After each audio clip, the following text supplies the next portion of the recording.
All right, we're here to talk about bold predictions for your Cincinnati Bengals.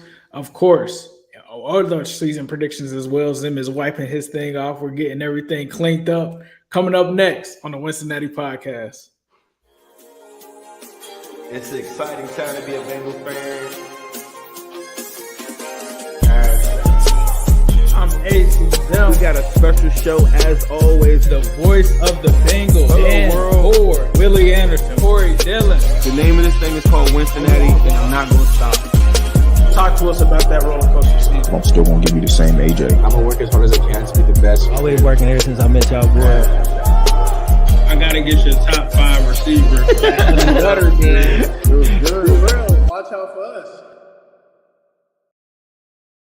Welcome to the Wincinnati podcast. He is Zim. I am Ace. Zim, how you feeling tonight, bro? Joe Burrow, why won't you sign with me? Make me feel whole again. I'm working on this song. I'm working for Joe. He's not signing. Like, I woke up. I was just like, bro, he's signing, bro. But aside from that, though, like, everything cool. Got some dinner ready after we wrap this thing up, even though we haven't even started. Everything's good. Like, long as food is in the vicinity, and I got a nice beverage right here, I feel good. And I'm working on my Joe Burrow signing song. So maybe if he signs, then I will release the whole thing, and you guys can buy that Apple Music, 99 cents or something like that. Yeah, we're coming to you guys live. This is as we're recording this on Tuesday, September 5th at 7:30 in the evening. So if Joe Burrow, if he gets announced at like 11, like the Orlando Brown Jr. thing, you guys know that we just missed it. But coming up on today's show, today, September 5th, 9/5, we want to wish you guys a happy 9/5. So we'll talk about Joe Burrow and T. Higgins coming up next. And then we'll also get into some of the bold predictions that we have, myself and Zim, for the Bengals this upcoming season. Then we're going to do a little bit of power rankings. We'll give you guys our top 5 teams and kind of tease what we have coming up next on the Wincinnati podcast.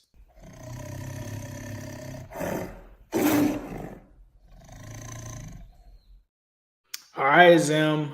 Diana Rossini of The Athletic made waves this morning saying that there is a record-breaking contract on the table for possibly Joe Burrow. Mike Lombardi also said that Mike Brown, once he says he's going to pay you, he's going to pay you. What are your thoughts on these contracts with T and Burrow? Do you think that we hear something this week? Do you think that they get done this week? Does one get done, or what are your thoughts on that? Man, everybody that's around the situation is just super encouraging. Like, everybody that, that's around your world, I'm sure everything's super positive. You see the T. Higgins jellyfish content today. You see, like, can you imagine, I hate to talk about Christopher or them on another show, but like, can you imagine Christopher like Jones right now having like content in the middle of we're far apart. Let's come to the studio, Chris. Let's talk jellyfish. Like, you know what I'm saying? Like with this thing going on right now, I just feel like they're in a good spot. If you follow T like on the gram and everything like that, it's always super positive. And a lot of that speaks to just who he is as a person. But I just think that if it weren't well, then you don't get that type of, like that type of cohesive type of posting. Yeah. He could post it up with his friends just chilling outside, not in Bengals gear like every single day. The Burrow one, he's just such a hard guy to kind of follow because if you think about it, he doesn't really speak that much. When he speaks, his sound bites start to go viral or whatever. Like not so much the pressers, but you know what I mean? I just feel like all the energy around it. I just woke up today thinking like today's the day, and today's not over. But everybody that I know around the situation, whether it's family or whatever, seems to be so encouraged by it. So, we'll see. Yeah, I think like you said, the vibe around the city doesn't seem to be like a negative one. Doesn't seem to be like that they're not going to play or do a hold in or anything like that. So I agree with you. I don't think that there's going to be any kind of issue. I think for the most part, hopefully we hear something sometime this week, because if you look at the Bengals history when it comes to guys like AJ Green, when it comes to guys like Geno and Carlos Dunlap, I believe some of those were announced right before the season started. So until we get to that point, I think we still always have a chance for those things to come through. What are your stat projections for Burrow and Higgins for this season? Because I think personally, I went out on a limb on AFC North Talk and I said T being in a contract year, I could see him going for 1,300 this season. And they looked at me like I had two heads when I said that. Really? I feel like it's T time, just like Travis Scott. Why do you think? Did you ask them? Why do you think they treat the T Higgins like he gets 1,000 yards every season? It was like I don't know if they were trying to. I guess they were saying, "Oh, well, with the three amigos, how is that going to happen?" But I'm like you just mentioned, he gets 1,000 yards like it's nothing. He's obviously not at sometimes played every single game. So I don't view that as a situation where T can't get 1,300 yards. I think he could do that in his sleep, to be honest. And I think Chase could end up having, 1,300 or 1,400 as well. I don't think that that's too far-fetched, because you're talking about having two top 2 receivers or top 10 receivers. They top 2 for me for the Bengals, but 2 top 10 receivers on the same team with Joe Burrow. I think Joe Burrow could get to 4,600 yards this season and maybe even 40 touchdowns. What are your projections, I guess, for them? I think if I had the number 1, number 2 pick, I think Jamar Chase is a slam dunk from a fantasy football standpoint based off of just target share alone. And then we're not even in prime Jamar Chase yet, and he's already given the league 1,400 in his rookie season. I just think that, and then you could say, well, what if he misses games? Like, bro, he had a fracture in his hip, and he probably didn't even have to miss the 4 games that he missed. He just did it on the strength of I'm playing a long-term game. And maybe that same type of thing could possibly happen again, something like that. What about for the Browns, bro? Like, this is the Battle of Ohio. What are these two guys going to do on the Browns? What are they doing, Zim? I know you might want them to run the ball, but if they play cover 1 without Denzel Ward and they're not getting to Joey B, what's about to happen, bro? Let me know. What's about to happen. I think if it's that, then Joe Burrow he'll check to it at the line of scrimmage and it's barbecue chicken for real. Like, I'm sorry, it's not a shot against their cornerbacks. This is anybody. The rules are skewed towards offensive players. Why so many people bitch and moan about push-offs and stuff? Because the rules are skewed towards offensive players. For it's a one-on-one situation, I just feel like Joe Burrow and T. Higgins is going to take over in that regard. I know you don't like to do the predictions, so I'm going to throw it out there because I'll project them. I'm not saying this is going to happen, but I think Joey B is going out there and probably throwing for at least 400 this weekend. I think it could happen. Really? Yes, I think that would, bro. I think he's going for 400. I'm not gonna say that he's going for 450, 480. I think it's right at 400. I think he could do that. Week 1, no Denzel Ward. If you really want to play cover 1, you don't want to send the blitz at this team. I can see them. I think even though me and you probably want them to turn around and hand it off, I think Zach's gonna come out there and empty, dog. I really think. He is. I had a great conversation earlier today about running the football with somebody on the team, and he was like, "I think Zach's going, feel a little bit more about running the football." And I was talking about how the last time that Halloween game it was 0-0, 4 minutes left, and just going over some things that I know people don't like talking about with Zach, like when he did the Philly special in the Ravens game, when Mixon is running good, or in the Super Bowl when Mixon's running really good and they're still throwing the football. So part of me feels like that way. Projection-wise, you were talking about the 4,600 and stuff. I think you said 4,600. Joe Burrow was on pace for that, his rookie season for 47. I really think we're talking MVP Joe Burrow. If he can get around that 4,800 and he's the number 1 seed, it's a lot. If he did a 400-yard game week 1, I don't care if it's against the Browns, Texans, whoever. If he comes out the gate like that off the cash strain and everything like that, and people thinking that there's still all these outlets that still think he might not play, right? If he just came out there and just dumped 400 on them, I think the conversation and it wouldn't even be warranted, but people are so prisoners at a moment, they will be like, bro, is he the best quarterback in the league? Just off that, because people are not thinking somebody gonna come out there like that, but he's fully capable of doing it. So we talked a little bit about the empty backfield sets. How many do you think we could see in 2023? Because I think if they really believe this offensive line is stabilized, I think we could see the most that we've ever seen in the Joe Burrow era. Like, if you had to give it a percentage, what would you say percentage of the offense? I say about like 15 to 20%. Yeah, I agree with you. I think about 15 to 20 because obviously, like, that's just one formation, but I think that you could see them go. That could hit though. Hey, 15% could hit though. Like, I mean, if you run, you know what I'm saying, if you're running 30 something plays and then you end up 8, 9, 10 empty set formations, you might hypothetically get that in one drive if they're in a hurry up. Just get like 6 of those out the way, like bow, bow, bow. Don't give the defense a chance to whatever, force them to call a timeout. You could get it like that. So I'll say like 15 to 20% of their offense. And them, I think they're going to hit, bro. Like, it's all about when you use it. At the beginning of the game, I'm not a fan of it. But if once the defense is tired out and that rush isn't coming like it probably was early, like it's going to be like at the beginning of the game. Yeah.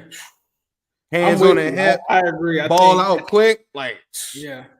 At the end of the game, I agree with you. That's not when you want to go empty at all. Like, maybe, first drive, maybe before the half, something like that. But I think we'll see it a lot more just because the offensive line is a little bit more stable.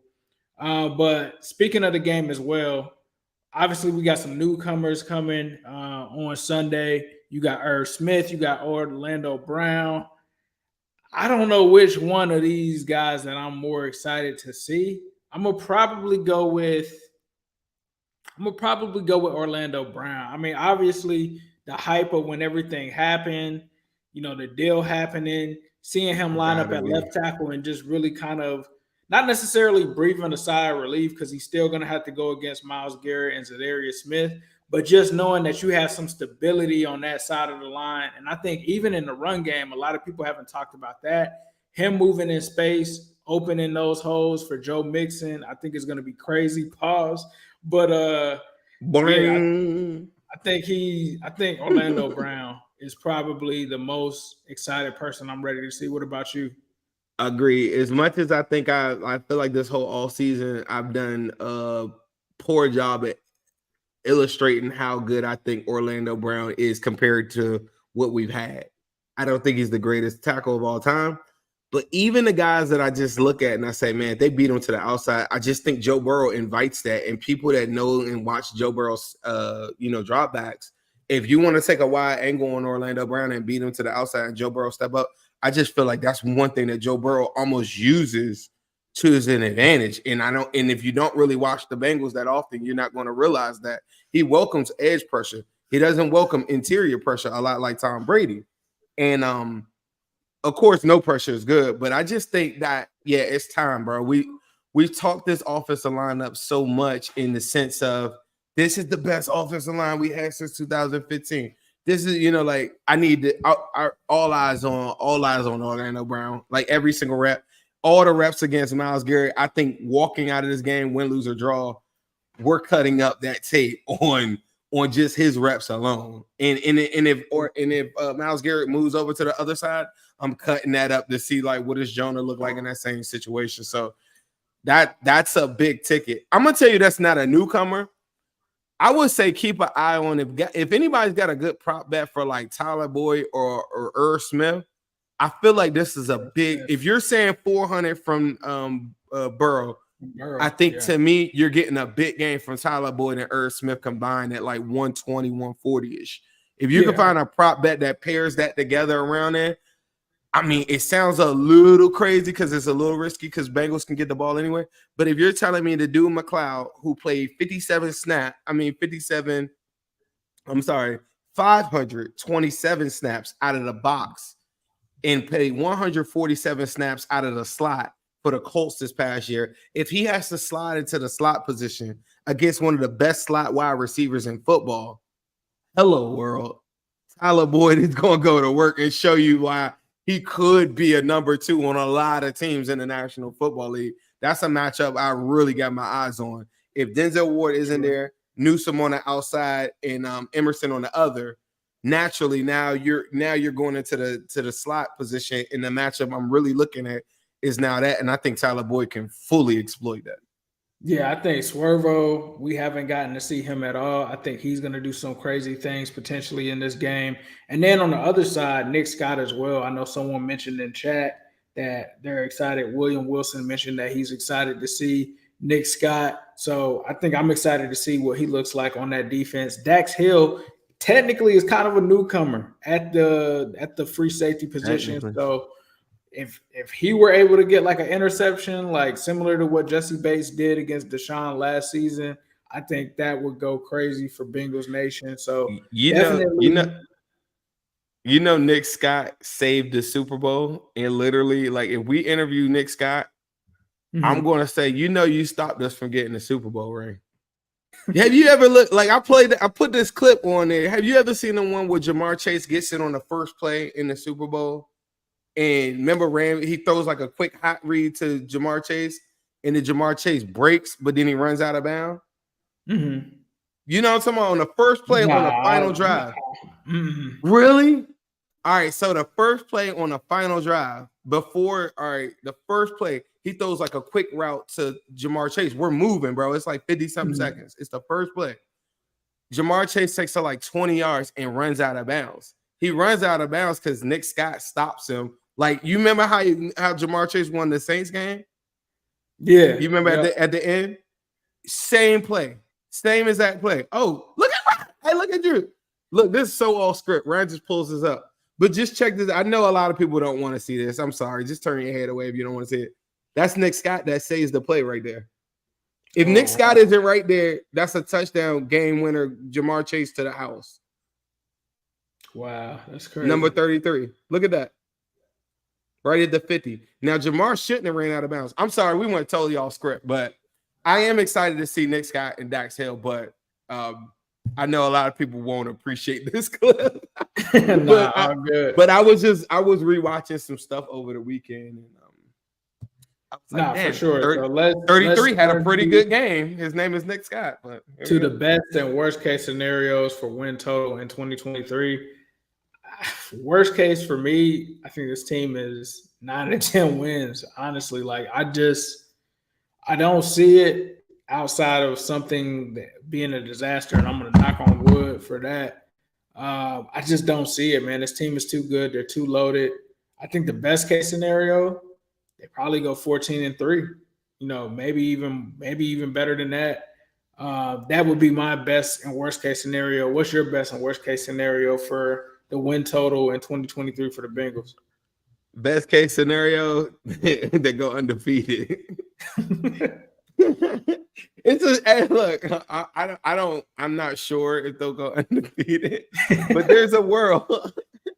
If you go back and look at the games that they lost last year, I mean, I read a stat one day and it was saying it was the only time it happened. It was like the 3 walk-off field goals to lose games. It was like the first time it happened, like at that early in the season or something. So those 3 losses, and then the Browns one, it was just a crazy debacle. But I always look at that game and I'm like, bro, like if they would have just called the correct game plan, they could have won that game. You take away the Bills Monday night, I don't know. They'll go undefeated. I'm just saying, like, that's the best. You're just saying that would be best case scenario, which I think that's best case scenario for anybody. For anybody. Any team could go. Yeah, any team has the ability to go undefeated, but Bengals are really good, man. I was looking at that depth chart. Ryan, we're gonna talk that depth chart, man. I like it. I like it a lot. Yeah, the depth chart is crazy. But speaking it's so perfect. Speaking of the depth chart, which Bengals players do we think could be in play for awards when, you know, the MVP, Offensive Player of the Year, Defensive Player of the Year, those awards come around? I think a lot of people are talking about Joe Burrow with the MVP. There's been a lot of even national buzz about that, which I think that's there. If Joe Burrow is MVP, Chase has got to be Offensive Player of the Year, right? Like I think those kind of go hand in hand And because I don't see Joe Burrow having an MVP season and Jamar Chase just not going crazy. yeah, man. I think I will say this though. I think Jamar Chase, that the league has a habit of not giving the Bengals too much. Like if they win something, somebody else kind of gets slighted somewhere else. I think Zach Taylor might be a candidate if he can go get like a #1 seed. I think for the first time, I think they might give him that because I'm gonna tell you, Coach of the year for Zach Taylor. Okay, I'm not mad at it. On one hand, I think they'll look at it and say, "Well, he got a stacked roster," but right now they're not saying that. Right. But say it's Burrow versus Mahomes or Burrow, whatever. In order to justify them giving it to somebody else, I could see them saying, "Well, you had really good coaching this year." Or something weird like that. Like they have a habit of they're not trying to give too much credit to somebody. If Burrow gets something, they're going to take away from the coach. If Jamar goes crazy, they're going to say, Burrow, like Burrow ain't really do nothing. That was just Jamar catching slants and stuff. So I just can't see them both getting it. It's as much as you present it, it makes sense. But I think Burrow has to have the #1 seed. I think he has to for him to get him. Where's Jamar Chase? I don't think, it doesn't matter if he gets the #1 seed. If he just goes crazy, over 1,400 yards, offensive player of the year. Cheeto is comeback player of the year. Damar Hamlin's a great candidate for that one because of the story and everything with it. Yeah, that is true. I think the Hamlin one, I don't know from a betting perspective, somebody in the comments can maybe tell me, but the Cheeto one is just kind of tricky to me too because we've seen Cheeto have really good seasons, but not get acknowledged. And not get acknowledged for it. Like he'll shut down people, and I don't know what they'll say. I don't know, it's the same thing we've been saying all along. Everybody says the defense carries in the playoffs. When it's time to give recognition to when you get on AFC North, you start talking cornerbacks, and then you start talking Cheeto and Cam Taylor Britt. They be looking at you probably like, I mean, what you trying to say? He better than Marlon Humphrey and a guy we've never heard of? Like, you know what I'm saying? Yeah. Like, that's how arrogant they are with the cornerback conversation. And I'd be like, Cheeto is top 10, in this. He's top 5 in it. Like, he's really good. You could make an argument that he's the best corner in the North the last 2 years. You could. Because with Denzel coming off the worst year of his career this past year, I thought we went out on a limb on the show that me and you did where we was a couple of weeks ago and we said Denzel Ward was the best corner. Yeah, I thought we kind of like stuck our neck out like for that. A lot of people was like Marlon Humphrey the best, and I'm like, shoot, I seen Marlon get cooked. Who is cooked Cheeto like that? No one that I can recall. The only thing that they could probably hold is that he didn't finish last season against them. But I mean, even when he was playing last season, he was still a dog. So we'll have to see. They don't do that for anybody else. Denzel Ward missed 4 weeks from a concussion.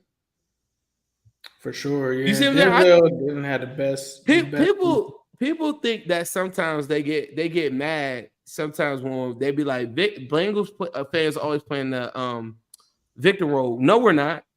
I don't care if you think the Steelers are better. I don't care if you think the Ravens. I don't care if you think the Browns. Those are all good teams. I just want the conversations. If you're going to say somebody is better, you got to give it an even conversation or even playing field. And that's the part that bothers me. It's like it's never even. If the Bengals beat the Ravens, Lamar ain't play. But I mean, Trey Hendrickson, he played with a broken hand. All of these guys were missing all down the stretch, and we won 10 games straight. But you're not saying that, but you're quick to run to Lamar or run to whoever you want to prop up. If you treated the Bengals with that same conversation, I think you would get more respect on both sides of the pendulum, and everybody would have real football conversations. But we always feel slighted because they just move this goalpost. Oh, defense carry. Okay, let's move this.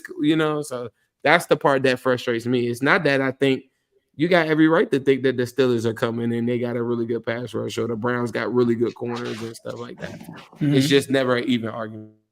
Nah, for sure. So speaking of other teams around the NFL, let's talk about our top 5 teams heading into the 2023 season. We've got a graphic with some of ours. So we've got the Eagles, number 1. We've got the Bengals, number 2. Chiefs, number 3. 49ers, number 4. Jets, number 5. Now, I know a lot of people are probably wondering, where are the Bills at? This is before week 1, right? And like the biggest story for me this whole offseason was about Stephon Diggs and Josh Allen. That situation over there has been reported that they got into a shouting match, all kind of drama and turmoil there.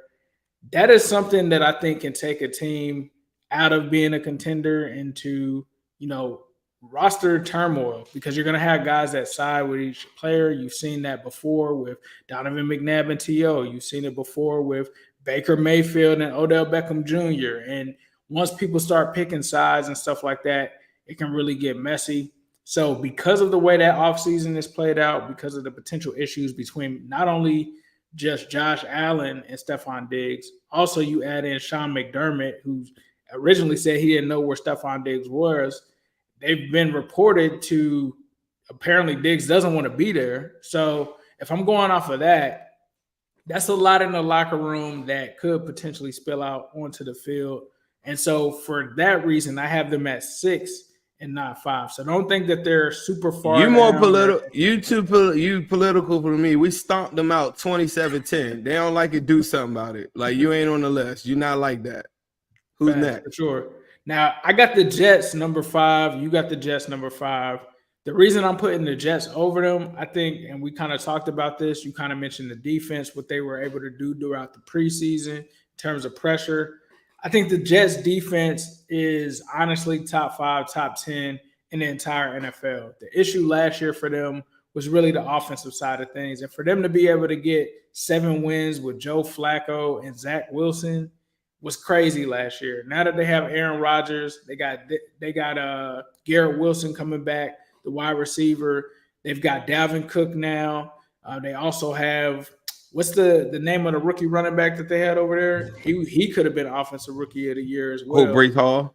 Breece Hall. Like, they've got weapons, right? So I think they are one of the best balanced teams just in general. If you talk about offense and defense, for that. You have I really like that. I really like that defense. I feel like the defense that they, even when they beat the Bills, even when the Bills beat them, because remember they split with the Bills. Even when when the Bills won, Josh Allen only threw for 125 yards, and I think Bengals literally took that game plan and ran with it to the playoffs.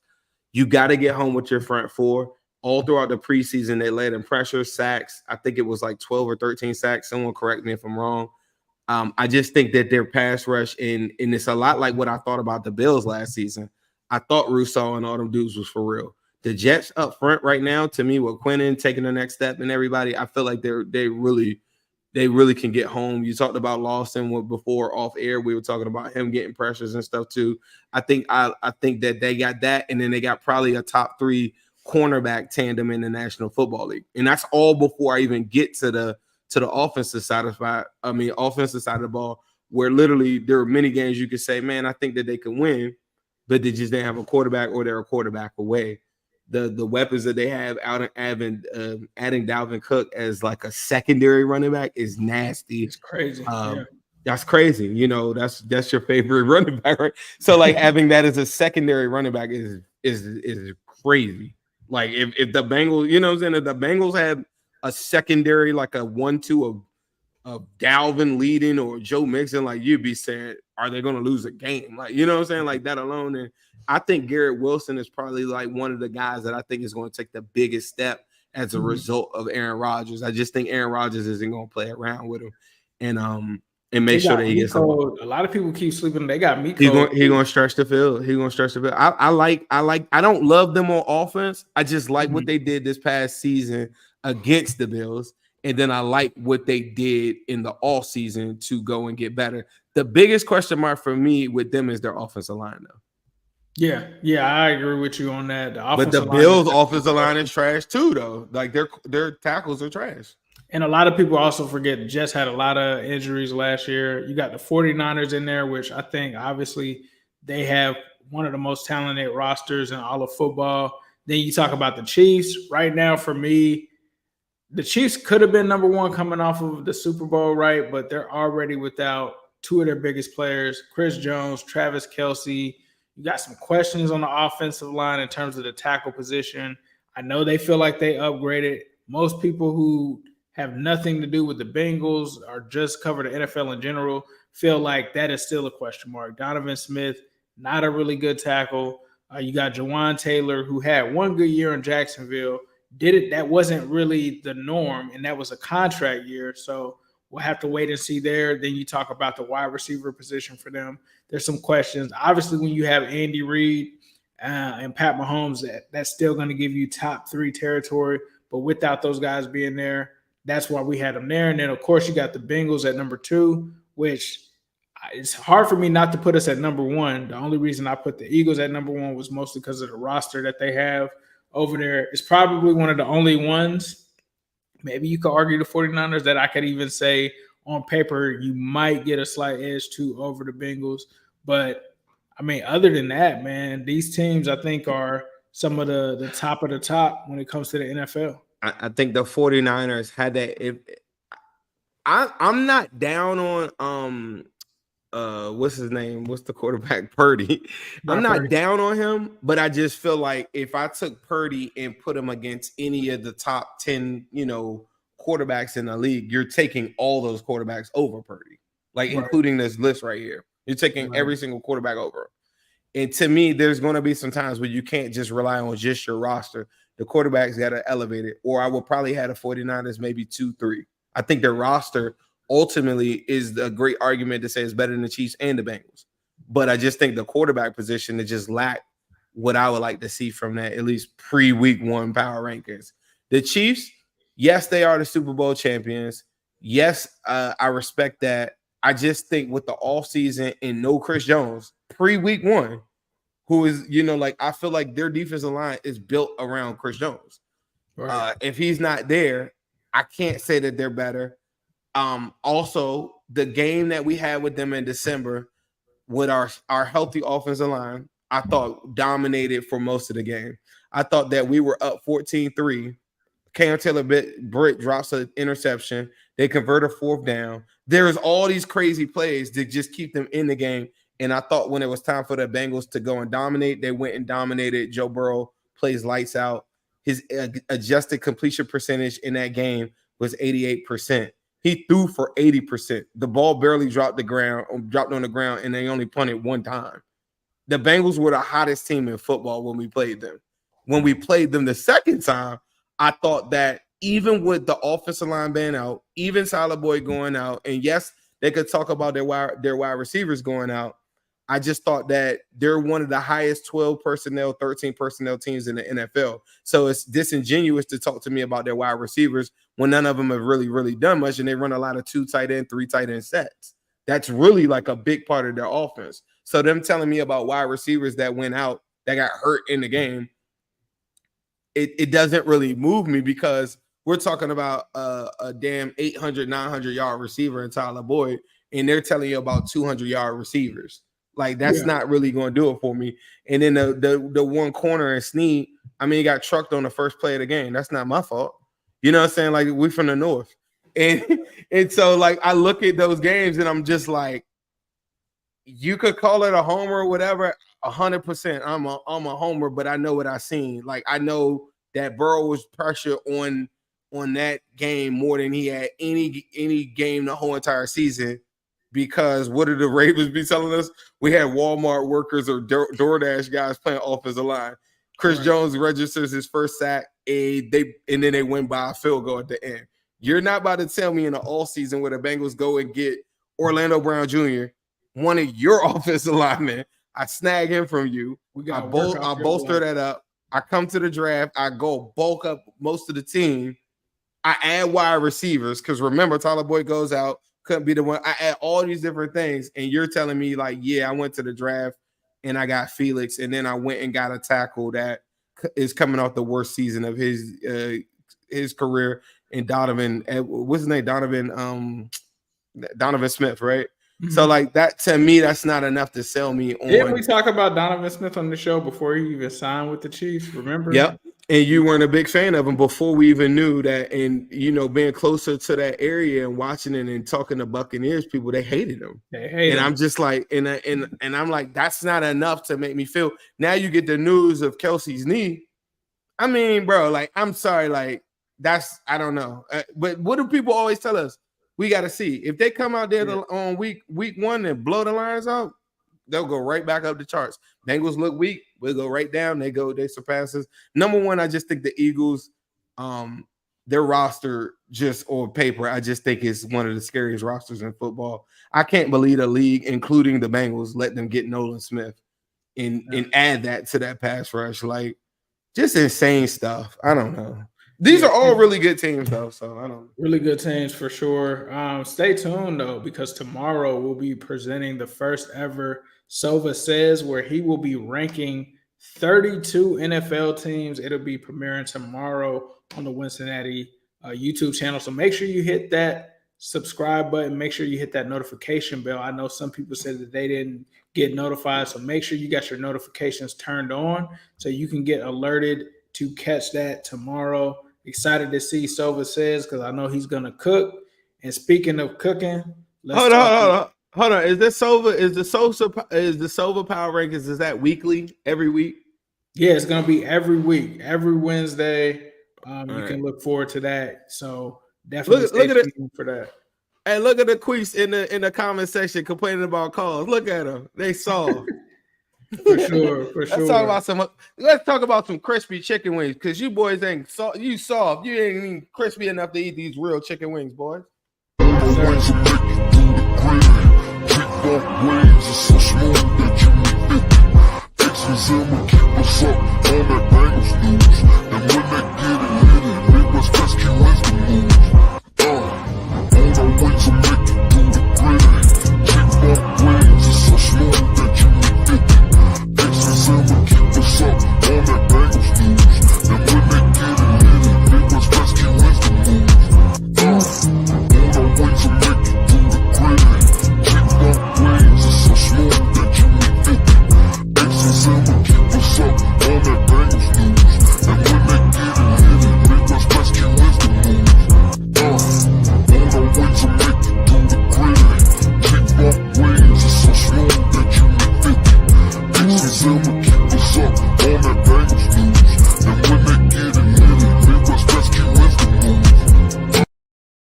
Shout out to Midwest Best Barbecue 669 Justice Court in Loveland, Ohio. Definitely be sure to stop in and let them know that Ace and Zim sent you. You can get brisket, you can get pulled pork, you can get all sorts of wings, G-Funk, of course, those Uno wings that make you do the gritty. And of course, they got the Hershey's ice cream on deck there as well. And you can get your sweet teas and Arnold Palmer's, all sorts of things that you can get there. If you're into salads, they got a brisket salad that's amazing. The side dishes are tasty. It's football season, but it's always going to be an area where they're scoring touchdowns at Midwest Best Barbecue. So make sure you stop in and check them out. So moving on, Bengals added a new tight end. I know a lot of people have been waiting for a position or an addition to the tight end room. Bengals decided to do that today. They added tight end Zach Gentry to the Bengals practice squad. He actually came from the Pittsburgh Steelers. I'm a little bit familiar with him. He's more of a blocker, but he does have the ability to make some catches there. I would say he's pretty much kind of like a Mitchell Wilcox type, but the difference is this guy is 6'8", 265 pounds. He caught the last pass of Ben Roethlisberger's career in the playoffs. What are your thoughts on them getting this alien 6'8", 265 alien for Joe Burrow to add into the tight end room? I love the move, man. I thought the move, these are the small things that, I talked about bringing a tight end inline all season. So this is the type of guy I'm looking for. I would like the tight end to have a little bit more receiving ability, like a Foster Moreau, Michael Mayer, like those guys like that. But I do get a little bit of what I want because he does give you a little bit after the catch. You talk to Steelers fans, like honest ones, they'll tell you like, bro, he's a really good run blocker, solid pro. comes to work, head down, all the great endorsing things about, that you could say about a guy. I just think that if Sample or Wilcox aren't what they're supposed to be at any point, you could count on him. I think he's a step better than Sample. I think him and Wilcox gives you a little bit more wiggle after the catch. But as far as like blocking ability, I like him. And I think that he fits that need. Just like I feel like Hudson is the guy, like if Irv were to get dinged up or something, I think Hudson is like the perfect receiving guy. And then you saw that in preseason, they utilize those guys like that. So I like the move where later on, if something doesn't go our way, we got depth behind it at the position, and that's all you can really ask for. Yeah, I love the move. I think that is cool. I think they also ended up signing an edge rusher to that practice squad too to kind of end up getting. I never heard of that guy. Who is that guy? I've never heard of the guy either. I don't know. I was gonna try to look up his PFF. Someone got to pull a magic wand out his back pocket to show a highlighted dude. I seen dude. I was like, who is that? Like, I never heard of that guy. And so I'm not here to lie in front of 140 people like here, like, and tell you I've even heard of that dude. But not gonna act like we know who that guy was. I mean, who is that guy? What's the Conor McGregor one? They'd be like, who the is that guy? Like, I was like, I didn't know who that guy was, bro. Straight up. So we're still trying to figure out who's that guy. For sure. So let's talk about some crazy predictions for 2023. My crazy prediction would be that guy getting on the field because that's never going to happen. But keeping it a buck, what's your crazy Bengals 2023 prediction? It could be something like Joey B throwing for 60 touchdowns or something crazy like breaking the record. What's one prediction that you have? Bengals winning the Super Bowl. I'm not mad at that. I don't know if that's crazy, bro. I don't know if that's crazy, but hey, I'm with it. I like that one. For me, I'm gonna probably go with Jamar Chase will break the season, the single game receiving record. I don't know what it is. He's gonna have a game where he breaks it, though. I think that's gonna be my crazy prediction. Probably has a low chance of happening, but I think whatever that is, I think Jamar Chase is going to break that this season. I think he becomes wide receiver number one. That will be 336 yards. Yes, it's happening. 337. Get ready. That is crazy. Well, hey, don't let it happen week 2, bro. That's all. Bro, if the purple people talk crazy and get on Joe Burrow's nerves, and then he just says, you know what? That's how you can get it. Because let me tell you, if the Falcons would have like said anything pre that game, bro, he had like 400 yards in third quarter, bro. Like, the last time someone came close to it, Calvin Johnson, October 27th, 2013, he had 329 receiving yards. They should have left him in. You have to get that record. That record has been standing since 1989, bro. 1989. But look, the hold on, single game quarterback record. The Norm Van Brocklin record for 554 yards. Burrow had 450 or something like that, and it was like barely getting in the fourth quarter. Y'all don't remember that? Like, and then on our last drive, we just started running the football down the field and stuff like that, and then we nailed it out at the one. He literally could have broke the record for like the most yards of all time in that Falcons game this past year. So people thinking that this is crazy talk. I've seen like we've seen it. I mean, he's got more 500-yard games than anybody since he came in the league. So that goes hand in hand with what you're saying.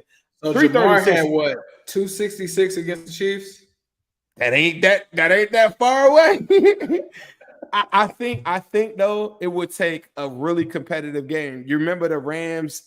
Crazy enough, this is a crazy one for you. You remember when Rams played the Chiefs and it was like 54-51 or something like that? You know who the quarterback was, right? For which team? for the Rams. No. Who was the quarterback? Jared Goff. Jared Goff? Oh, God. And he threw for 413 yards, 4 tutties. That's so crazy. everybody counting out the Lions, and then you telling me Kelsey, like say Kelsey not there, and Mahomes got slaying the football around. They could run it up on Thursday night, bro. Like this thing, like don't sleep. Lions are one of the top scoring teams in the NFL. So if Chris Jones ain't there, and you're talking about a top 2 offensive line, Golf gonna have a lot of time. So I don't know, bro. Like that game could go kind of crazy. But Burrow and Chase, if somebody pisses them off bad enough, they'll go get that record. And Zach is like, he'd be like, all right, go get it. Like he's not tripping. So yeah, 336 is wild though. Like if 330, if they get 336, I will give away 5 shirts live on this show. 5 of my new line coming out. I'm so sorry I ain't got a shirt on.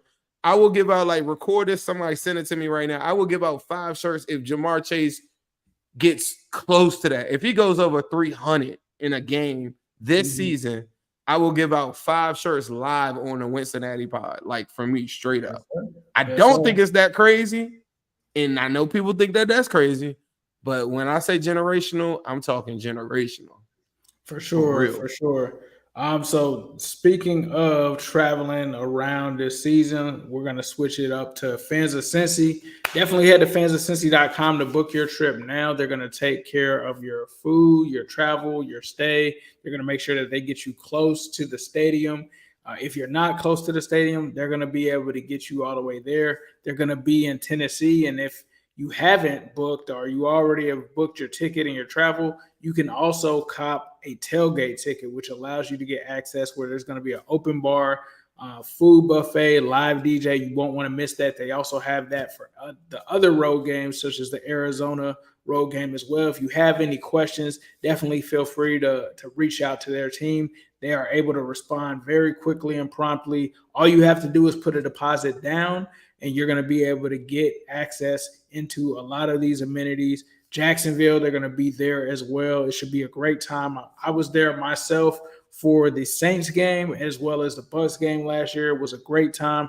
You get to meet fellow Bengals fans. It's always close to the stadium. They always have you in tune with any events going around in the city. They give you a whole itinerary. All you got to do is register today at fansofcincy.com, and they will get your away games handled and taken care of. So shout out to them. They're a great partner. Me and Zim have used it ourselves. We've been through the experience. Can't recommend it enough. I mean, for me, it's hard for me to kind of book all of this stuff. So with them handling all of those logistics, it just makes it that much easier to get things handled. With that being said, we're doing this show every Tuesday and Thursday live at 7:30 Eastern Standard Time on our exclusive streaming home on YouTube. If you are listening, though, our podcast is available on every platform that's out there, whether it's iTunes, Stitcher, Spotify, wherever you listen to this, you can find us. Just type in Wincinnati Podcast. We will come up. Make sure that you stream us there. Make sure you also leave us a review that helps other Bengals fans find this podcast. Also make sure that you like, comment, and subscribe. Let us know your thoughts. Turn that notification bell on so you don't miss us. And also check out the Bengals Pulse with Jake and Mon, which they should be dropping an episode as well. If you didn't listen to the one from yesterday, you should be getting another one here on Friday, and you'll see us again on Thursday. With that being said, Zim, was there anything that you wanted to say before we get out of here?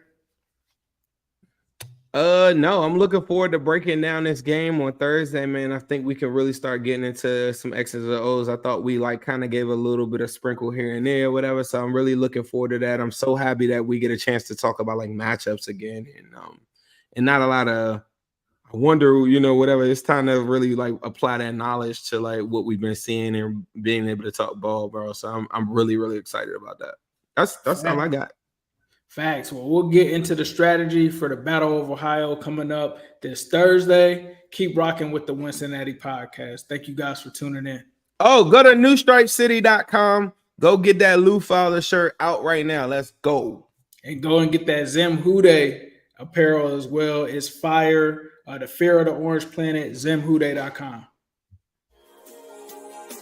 It's an exciting time to be a Bengals fan. I'm Ace and Zim. We got a special show as always. The voice of the Bengals. Hello, Dan world. Ford, Willie Anderson, Corey Dillon. The name of this thing is called Wincinnati, and I'm not going to stop. Talk to us about that roller coaster season. I'm still gonna give you the same AJ. I'm gonna work as hard as I can to be the best. Always working ever since I met y'all, boy. I gotta get your top 5 receivers. Better, man. Grail, watch out for us.